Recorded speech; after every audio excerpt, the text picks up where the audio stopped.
1. The classic gold digger. This is the one everyone pictures. The classic gold digger is someone who pursues romantic relationships primarily, sometimes exclusively, for financial benefit. They target wealthy individuals, present themselves as romantic partners, and use that relationship as a vehicle for financial transfer. Gifts, allowances, vacations, rent payments, luxury goods. The emotional performance of the relationship is the currency they spend in exchange for the financial benefits they receive. What makes this type distinct from others is the level of intentionality. The classic gold digger is usually deliberate. They know what they are doing. They have often developed a sophisticated skill set around it, understanding how to read a room at an upscale venue, knowing which signals indicate real wealth versus performed wealth, understanding how to present themselves in a way that appeals to the specific type of wealthy person they are targeting. The social climber. The social climber is pursuing something adjacent to money but not identical to it. They want access, status, proximity to power and influence, and the kind of social world that most people only read about in magazines. Money is the mechanism, but the real prize is the room the money gets them into. The social climber targets wealthy or well-connected partners, not primarily for the financial transfer, but for the social transformation.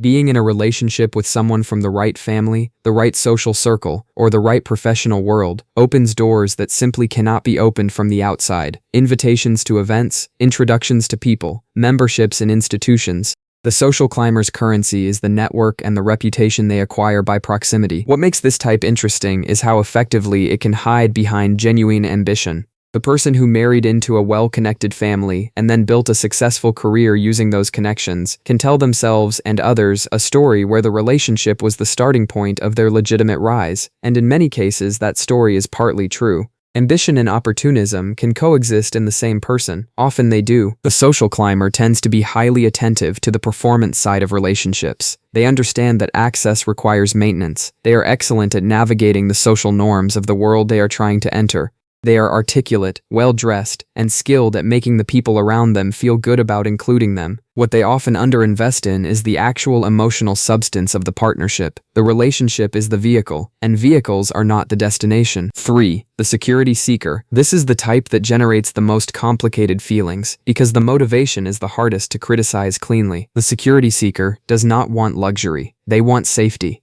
They grew up without financial stability, or they experienced financial devastation at some point in their life, and the experience left a wound deep enough that the primary thing they look for in a partner is the reassurance that the floor will not fall out from under them again. They are not chasing yachts and designer handbags. They are chasing the feeling that there will always be food, that the rent will always be paid, that a medical emergency will not destroy everything. These are not frivolous desires. These are fundamental human needs. The reason the security seeker appears in a video about gold diggers at all is not to villainize them. It is to acknowledge that even motivations that are understandable can create relationship dynamics that are unhealthy for everyone involved. When one person is primarily attracted to what a partner provides rather than who that partner is, it creates an imbalance. The wealthier partner may feel used even if the security seeker genuinely cares for them. The security seeker may find themselves trapped in a relationship they cannot afford to leave, even when they want to. The security seeker's story is often the most sympathetic in the entire category. But sympathy and clarity are not opposites. You can understand why someone makes the choices they make and still see clearly what those choices cost both people over time. 4. The trophy hunter. The dynamic here is interesting because it is one of the few types in this category where the pursuit runs in both directions. The trophy hunter is the wealthy or high-status person who deliberately selects partners based primarily on appearance, youth, or social cachet. They are purchasing, in effect, a particular kind of partner the same way they purchase a particular kind of car or a particular kind of watch. The partner is, in their framework, an accessory that signals something about their status. This type deserves a place in this conversation because the gold-digging dynamic is never one-directional. It takes two people who are each, in some sense, treating the other as a means to an end. The trophy hunter wants a beautiful, young, impressive partner. The person they select often wants financial security or access. Both are, to varying degrees, using the relationship for something other than genuine connection. This arrangement is often mutually understood and even mutually agreed upon. In some cases, it is entirely transactional, and both parties are comfortable with that. In other cases, it gradually produces resentment on both sides. The partner who was valued for their appearance begins to feel invisible as a person. The trophy hunter begins to feel that they are paying for something that is not delivering the status satisfaction they expected. The trophy hunter also ages in a way that creates a particular kind of crisis. The dynamic only functions as long as the wealth holds and the partner remains young and attractive by the standards that justified the arrangement. When those conditions shift, the entire structure is revealed for what it was. 5. The divorce strategist. This is one of the most calculated types in the entire category and one of the most rarely discussed. The divorce strategist enters a marriage, or sometimes a long-term relationship, with a long-term plan that includes its eventual dissolution as a financial event. They are not just looking for what the relationship provides while it is active. They are looking at what the end of the relationship will yield. In jurisdictions where marital property law entitles a spouse to a significant portion of assets accumulated during the marriage, a long marriage to a wealthy person can result in a very significant financial settlement upon divorce. The divorce strategist understands this. They may have researched it, they calculate the timing, accumulate years in the marriage, and when the conditions are optimal, initiate the end of the relationship in a way that maximizes their financial outcome. This type is difficult to identify in advance because the behaviors required to execute this strategy look identical to the behaviors of a genuinely committed partner during the years the marriage is active. Patience, apparent loyalty, investment in the shared life. The tell is usually only visible in retrospect, when the pattern of the exit reveals the planning that preceded it. It is worth noting that divorce settlements exist for legitimate reasons. A spouse who sacrificed career development to support the family, raise children, or relocate for the other person's career has a legitimate financial claim at the end of a marriage. The divorce strategist is different specifically because the primary motivation from the beginning was the financial outcome at the end, not the relationship itself. 6. The inheritance chaser. The inheritance chaser is a specific and particularly unsettling subtype because their target is usually elderly, often isolated, and frequently vulnerable. The inheritance chaser forms relationships, sometimes romantic, sometimes framed as friendship or caregiving, with elderly wealthy individuals whose wealth will transfer to someone upon their death. The goal is to position themselves to receive that transfer.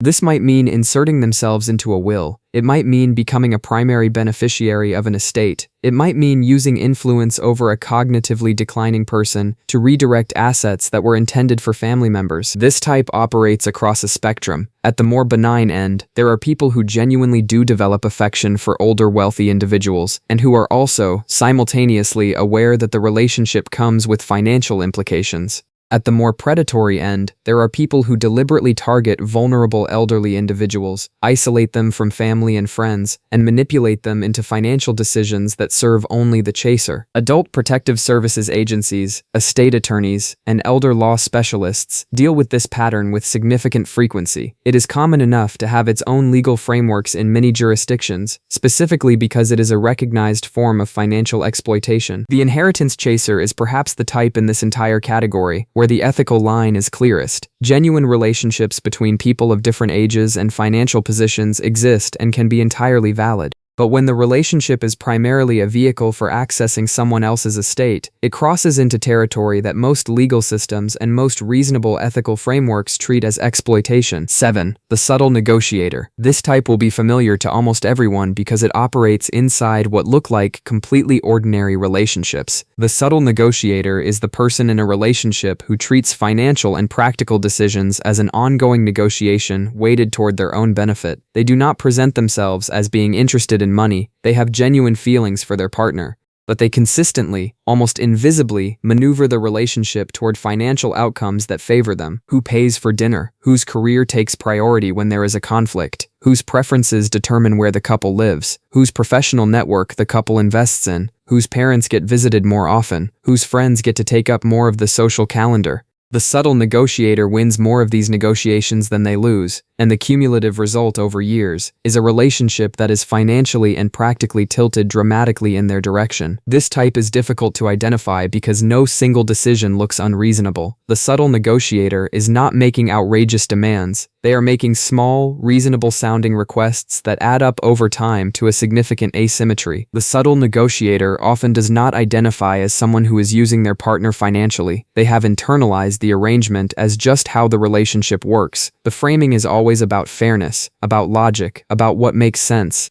The pattern underneath is a consistent orientation toward personal financial benefit. 8. The emotional investor. This one will surprise people because the emotional investor often sees themselves as the victim of the dynamic they are participating in. The emotional investor is the person who provides enormous emotional labor, psychological support, and personal sacrifice in a relationship, and then, consciously or unconsciously, treats that investment as a debt the other person owes them. The debt is not always financial, but it often eventually becomes financial, or becomes the justification for financial expectations. The emotional investor calculates, sometimes explicitly and sometimes not, what they have given to the relationship and what they are owed in return. And because emotional labor is genuinely difficult to measure and almost impossible to assign a market value to, the emotional investor often arrives at a sense of debt that their partner would not recognize as legitimate. This dynamic often produces relationships where one person feels deeply owed and the other person feels blindsided by the bill. The financial dimension shows up in a variety of ways. The emotional investor who stayed home to support a partner's career and then feels entitled to a lavish lifestyle funded by that career. The emotional investor who managed the family's social and logistical life, and then, upon divorce, feels entitled to settlement terms that reflect what they perceive as the full commercial value of that work. The emotional investor who sacrificed their own professional trajectory and then expects their partner to compensate them financially for the rest of their lives. These feelings are not always wrong. Some of them reflect legitimate inequities, but the emotional investor framework, when it is driven by accumulated resentment rather than genuine need, produces a kind of financial claim that can be extremely damaging to everyone involved. 9. The opportunist. The opportunist is not a full-time gold digger. They are not deliberately targeting wealthy individuals or building a strategy around financial extraction, but when the opportunity presents itself, they take it. They meet someone attractive who also happens to be wealthy, and they lean into the financial dimension of that relationship more than they would if the person had no money. They accept gifts that they know are partly a performance of power.